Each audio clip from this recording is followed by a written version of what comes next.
या हुसैन या हुसैन या हुसैन या हुसैन या हुसैन का लहू शह की अबा तक पहुँच गया अकबर का लहू शह की अबा तक पहुँच गया अकबर का लहू शह की अबा तक पहुँच गया अकबर का लहू शह की अबा तक पहुँच गया सब मिलके बोले इंशाल्लाह अकबर का लहू शह की अबा तक पहुँच गया अकबर का लहू शह की अबा तक पहुँच सब मिलके इंशाल्लाह हाय अकबर का लहू शह की अबा सारी सुन के इंशाल्लाह पहुँच गया दस्तार से वो माँ की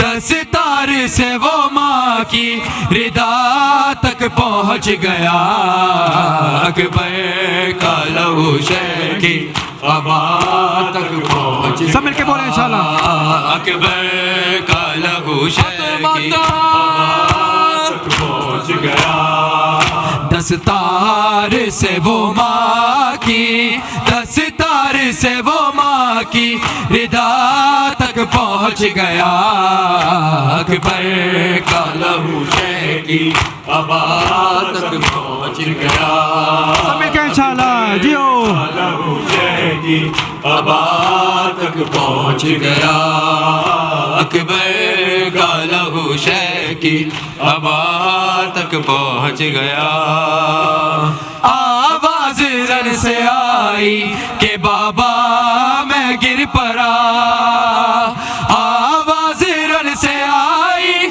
कि बाबा मैं गिर पड़ा गिरता हुआ हुसैन गिरता हुआ हुसैन सदा तक पहुँच गया अकबर का लहू शह की सदा तक पहुँच गया अकबर का लहू शह की अबा तक पहुँच गया जो मातमी कुल के मातम कर ले इंशाल्लाह अबा तक पहुँच गया अकबर का लहू शह बिस्मिल्लाह अबा तक पहुँच गया आवाज रन से आई कि बाबा मैं गिर पड़ा आवाज रन से आई कि बाबा मैं गिर पड़ा गिरता हुआ हुसैन गिरता हुआ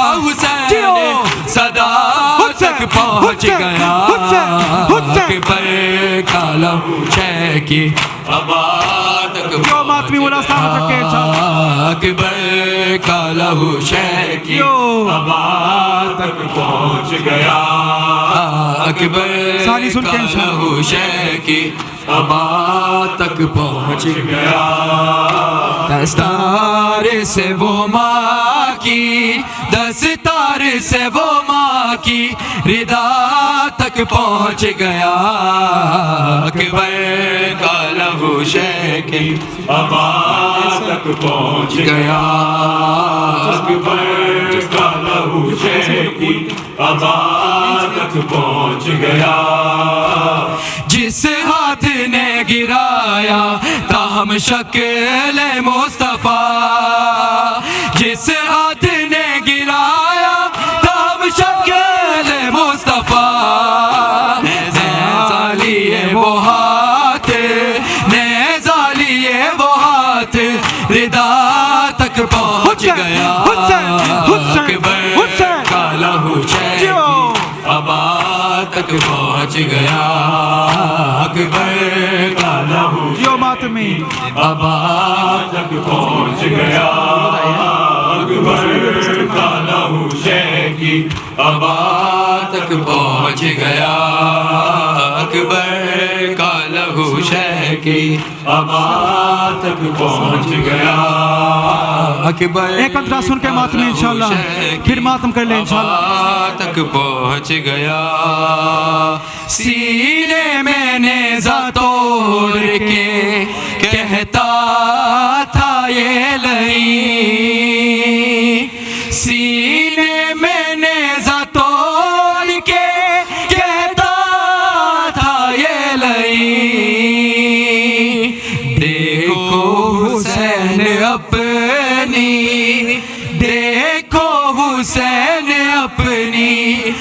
رضا تک پہنچ گیا اکبر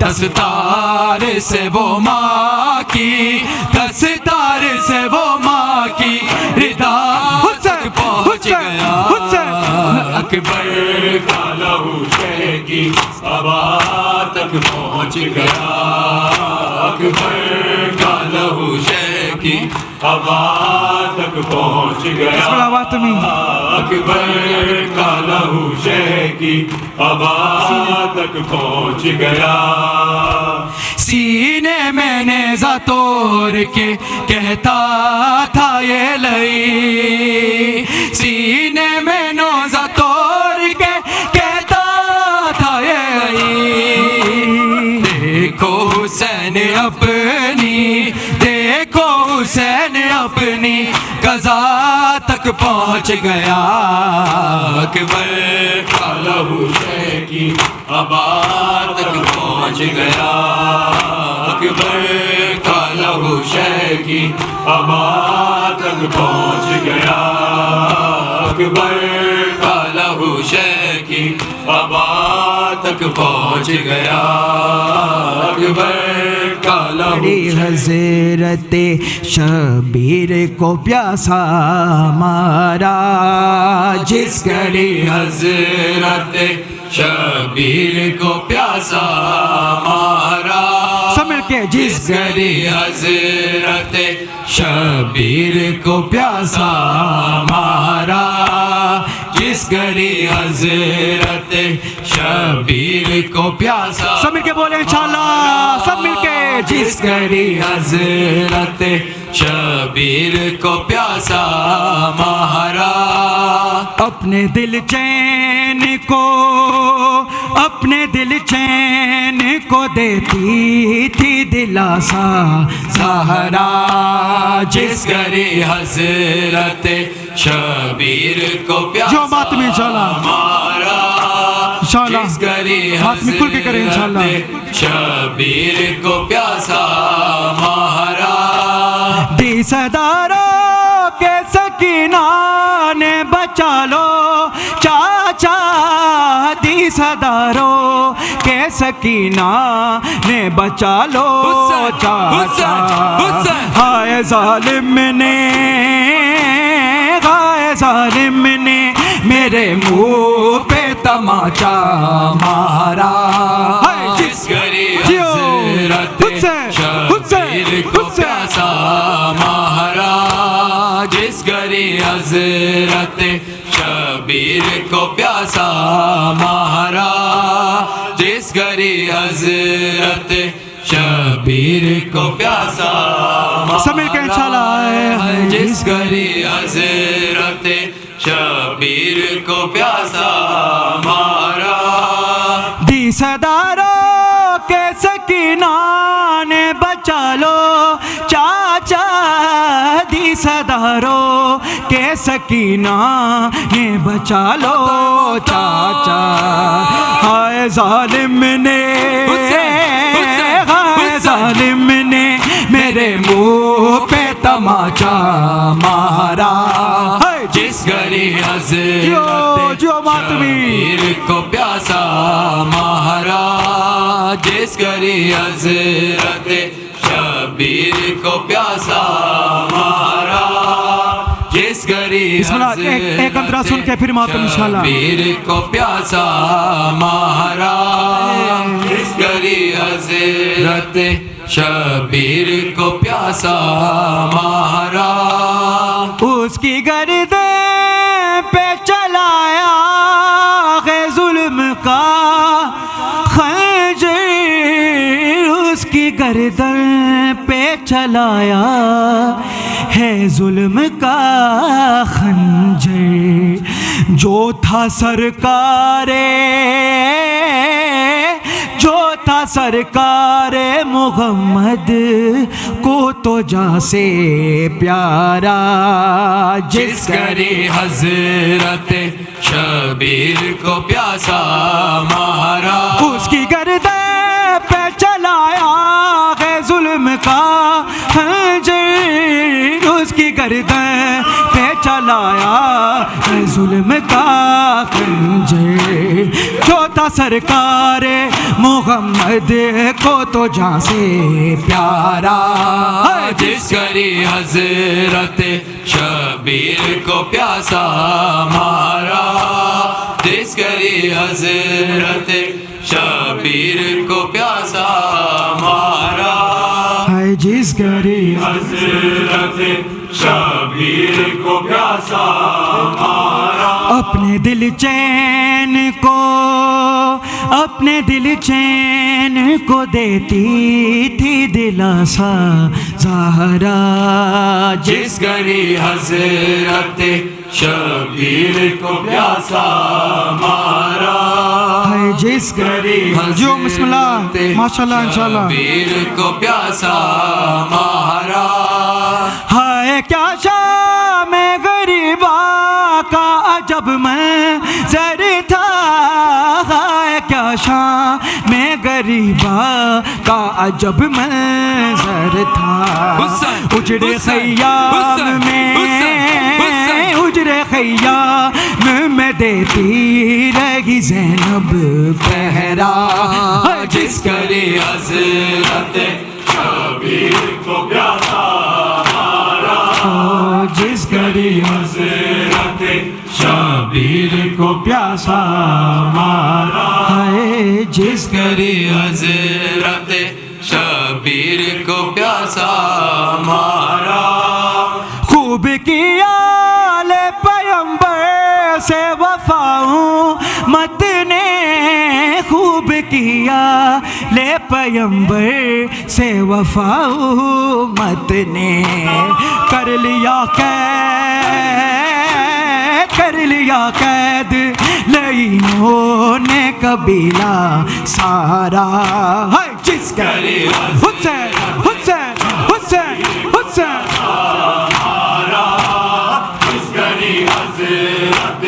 شبیر کو پیاسا مارا، اٹھ لال علی اکبر خط صغرا کا آیا ہے، اٹھ لال علی اکبر خط صغرا کا آیا ہے، اٹھ لال علی اکبر خط صغرا کا آیا ہے، اٹھ لال علی اکبر خط صغرا کا آیا ہے، اٹھ لال علی اکبر خط صغرا دا آیا ہے، اٹھ لال علی اکبر خط صغرا کا آیا ہے، اٹھ لال علی اکبر خط صغرا کا آیا ہے، بیمار نے رو رو کر تجھے دکھرا سنایا ہے، اٹھ لال علی اکبر خط صغرا کا آیا ہے، اٹھ لال علی اکبر خط صغرا کا آیا ہے، اٹھ لال علی اکبر خط صغرا کا آیا ہے، اٹھ لال علی اکبر خط صغرا کا آیا ہے، دن رات گزاروں میں فرقت میں تیری رو کر، دن رات گزاروں میں فرقت میں تیری رو کر، اس گھر کی اداسی نے مجھے کتنا رلایا ہے، اٹھ لال علی اکبر خط صغرا کا آیا ہے، اٹھ لال علی اکبر خط صغرا کا آیا ہے، اٹھ لال علی اکبر خط صغرا کا آیا ہے، اٹھ لال علی آخری انترا الوداع پڑھ انشاءاللہ الوداع، اٹھ لال علی اکبر خط صغرا کا آیا ہے، تیری یاد جلاتی ہے اس دل کو میرے بھیا، تیری یاد جلاتی ہے اس دل کو میرے بھیا، یہ دن بھی میرے بھیا کس عاصمت نے دکھایا ہے. اٹھ لال علی اکبر خط صغرا کا آیا ہے. اٹھ لال علی اکبر خط صغرا کا آیا ہے. اٹھ لال علی اکبر خط صغرا کا آیا ہے. جواں بیٹا گیا مارا ہے کہا بانو نے واویلا. جواں بیٹا گیا مارا ہے کہا بانو نے واویلا.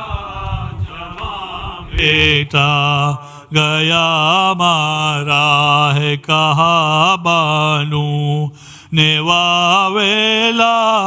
جواں بیٹا گیا مارا ہے کہا بانو نے وا. جواب صدر الوداع. جواں بیٹا گیا مارا کوئی کفنے منگا لاؤ گلے میں میرے پہناؤ. رکھوں گی سوگ اکبر کا. جواں بیٹا گیا مارا ہے کہا بانو نے واویلا. جواں راہ کہا بانو نے واویلا. جواں بیٹا گیا مارا. راگ میں اکبر میں روؤں گی منع کیوں کرتے ہو مجھ کو. رکھوں گی سوگ اکبر کا. جواں بیٹا گیا مارا ہے کہا بانو نے واویلا. جواں بیٹا گیا مارا ہے کہا بانو نے واویلا. جواں بیٹا گیا مارا. ہائے کربلا والو ہائے کربلا والو ہائے کربلا والو ہائے کربلا والو ہائے کربلا والو ہائے کربلا والو. کوئی تمہیں اکبر تھا کوئی تمہیں اصغر تھا کوئی ثانی زہرا. آئے کربلا والو آئے کربلا والو آئے کربلا والو آئے کربلا والو آئے کربلا والو. زندگی نہ تھی پیاری فاطمہ کے پیارے سے. ابن مرتضیٰ والو آئے کربلا والو آئے کربلا والو آئے کربلا والو آئے کربلا والو آئے کربلا. نور چشمہ لیلا ماہ انوار لیلا علی اکبر لا. نور چشمہ لیلا ماہ لیلا. جواب جواب. اکبر لیلا نور چشمہ لیلا ماہ انوار لا. علی اکبر لیلا نور چشمہ لیلا ماہ انوار لیلا. علی اکبر لیلا نور چشمہ لیلا ماہ انوار لیلا. علی اکبر لیلا نور چشمہ لیلا ماہ انوار لیلا. تیری شادی رچاؤں تجھے دلہا بناؤں یہی امید لیلا. علی اکبر لیلا نور چشمہ لیلا ماہ انوار لیلا. علی اکبر لیلا شاہ چشمہ لیلا ماہ انور لیلا تیری گودی کا پالا لگا ظلم کا بھالا دل و جان لیلا علی اکبر لیلا نور چشمہ لیلا ماہ انور لیلا علی اکبر لیلا نور چشمہ لیلا ماہ انور لیلا بینوا حسینہ سر جدا حسینہ بی اقربا حسینہ ای شیعہ بیزنسار پر سبت پیمبر درین حضا و ماتا ای شیعہ بیزنسار پر سبت پیمبر درین حضا و ماتا بینوا حسینہ سر جدا حسینہ بی اقربا حسینہ ای شیعہ بیزنسار ای سبت پیمبر درین حضا و ماتا ای شیعہ بیزنسار پر سبت پیمبر درین حضا و ماتا تام ای زینب نشاد ای عابد بیمار ای سکینہ زار ای شیعہ بیزنسار ای سبت پیمبر درین حضا و ماتا ای شیعہ بیزنسار ای سبت پیمبر درین حضا و ماتا تام ای شیعہ بیزنسار پر سبت پیمبر درین حضا و ماتا ای شیعہ بیزنسار ای سبت پیمبر درین حضا و ماتا ای شیعہ بیزنسار ای سبت پیمبر درین حضا و و ماتا ای شیعہ بیزنسار پر سبت پیمبر درین حضا و ماتا ای شیعہ بیزنسار ای سبت پیمبر درین حضا و ماتا ای شیعہ بیزنسار ای سبت پیمبر درین ازلاو بے باشو واویلا ازلاو بے پاشو ازلاو نون بازر زامن ماہ ازشو سین شیعہ یون بازر زامن ماہ ازشو سین شاہ ابن لی ماہ محرم آماده ای شور و مشان شان آزاد گردان حیدر صفدر واویلا حیدر صفدر ای شیعہ یون بازر زامن ماہ ازشو ای شیعہ یون بازر زامن ماہ ازشو قتل حسین ابن علی ای شیعیون بازر زامن ماہ ازشو قتل حسین ابن علی ازلاو بے باشور واویلا ازلاو بے باشور ای شیعہ یون بازر زامن ماہ ازشو سیشا شیعہ یون بازر زامن ماہ ازشو سین قتل حسین ابن علی ماہ محرم آماده ای شور و مشان شان آزاد گردان حیدر صفدر واویلا حیدر صفدر ای شیعہ یون بازر زامن ماہ ازشو ای شیعہ یون بازر زامن ماہ ازشو قتل حسین ابن علی ماہ محرم آماده ای شور و مشان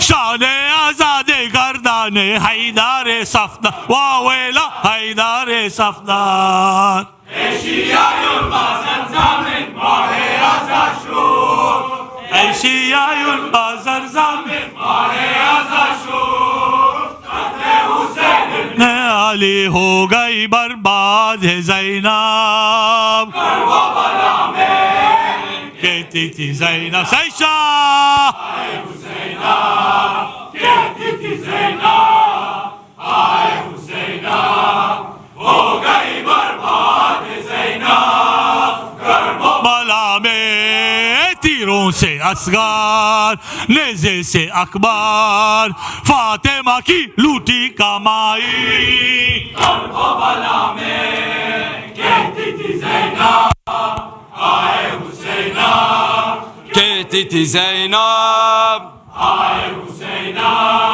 ہو گئی برباد سیشا की उम्मी अकबर की जवानी फातिमा की लुटी कमाई करबो वाला में कहती थी ज़ैनब आए हुसैना कहती थी ज़ैनब आए हुसैना हो गई बर्बाद ज़ैनब करबो वाला में देखे ये सितम बाबा या अली कैसी मुसीबत में ज़ैनब करबो वाला में कहती थी ज़ैनब आए हुसैना कहती थी ज़ैनब आए हुसैना हो गई बर्बाद ज़ैनब करबो वाला मैं औलाद मुस्तफ़ा रा माकुन जफरा औलाद मुस्तफा रा शिमर माकुन जफरा औलाद मुस्तफा रा हुसैन आतिश कुम सारे हुसैन मजलूम शूद जतन जुदारा हजरत कासिम अज़ाज़ शूद भी करबला रा शिमर माकुन जफरा औलाद मुस्तफा रा शिमर माकुन जफरा औलाद मुस्तफा रा हुसैन आतिश नाला माकुन शिमरन लाइन दगारा खूफ खुनात खुदारा बाब सकीना जार बाखुशतारे खुदारा शिमर माकुन जफरा औलाद मुस्तफा रा शिमर माकुन जफरा औलाद मुस्तफा रा हुसैन आतिश नाला माकुन शिमर माकुन जफारा औलाद मुस्तफारा हुसैन आतिश नाला माकुम शाहिद करबला रा शिमर माकुन जफरा औलाद मुस्तफा रा शिमर माकुन जफरा औलाद मुस्तफा रा हुसैन आतिश नाला कुम सारे हुसैन मजलूम हस्तन जुदा हस्तम रोश करबला हसन रोश करबला हसन रोश करबला हसन रोश करबला हसन रोश सारे हुसैन मजलूम करबला हस्तम रोज करबला हस्तम रोज सारे हुसैन मजलूम हस्तम जुदा हस्तम रोज करबला हसन रोश करबला हसन रोश करबला हसन रोश करबला हसन रोश सारे हुसैन ने मजलूम अकबर नौजवान शिशुद कासिम नौजवान शिशुद सारे हुसैन मजलूम हस्तन जुदा हस्तम रोज करबला हसन रोश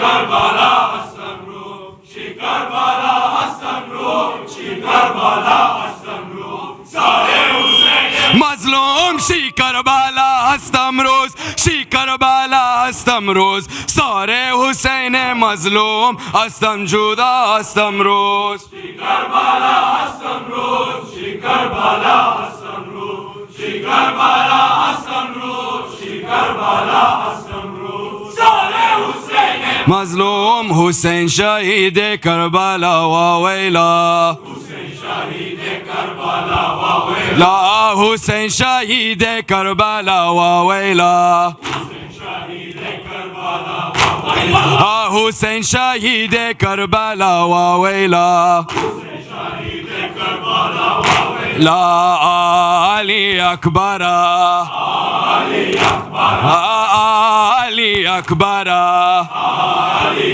अकबर शान तो शान अली अली अकबर नाम तो नाम खुदा अली अकबर सीने पे नेज़ा तेरा अली अकबर एक ही भाई एक ही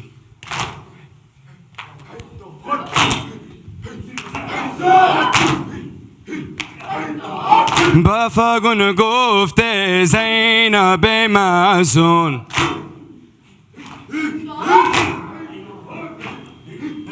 बफगुन गुफ्ते ज़ैनब मासून पर सर नौशे शाह मजलूमन ख्वाहम रवम बसुए शाम ای برادر جان بفگن گفته لیلا مستر پر سر ناش شهزاده اکبر روح رشیدم زحمت کشیدم ای نا امیدم یا بفگن گفته کلثوم اصغر پر سر ناش میر علمدار ای برادر من تاج سر من ای رفت از بر من لای بانک عباس علمدار حسینم ایکم بانک عباس علمدار حسینم ایکم من که سکای یتیمان حسینم ایکم زینب زار کجا کجا و بازار کجا زینب زار کجا کجا و بازار کجا تو کو زنجیر کجا عابد بیمار کجا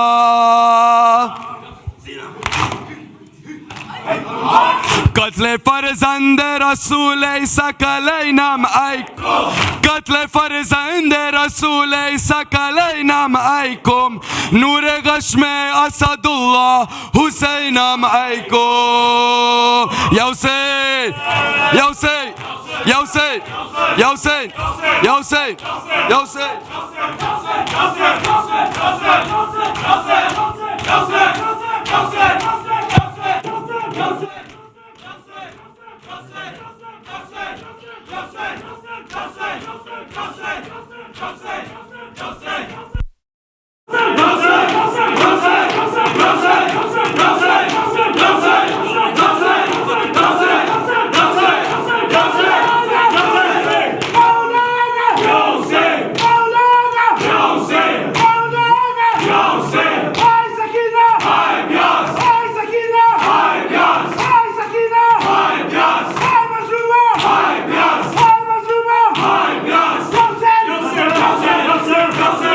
پر محمد وآل محمد صلوات.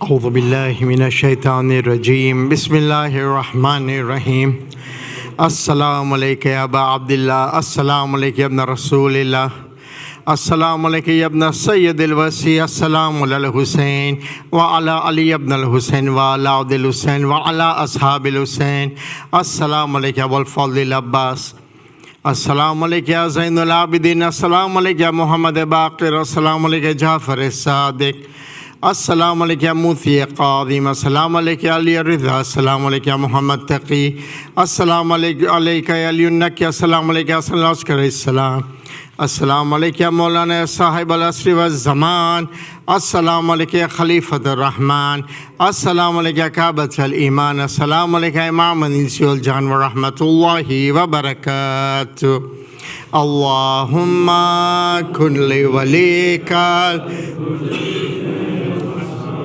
صلواتک علیہ وعلی آبائہ فی هذه الساعة وفي كل ساعة وليا وحافظا وقائدا وناصرا ودليلا وعينا حتى تسقنه أرضك توعا وتمتعه فيها طويلا بر محمد وآل محمد صلوات.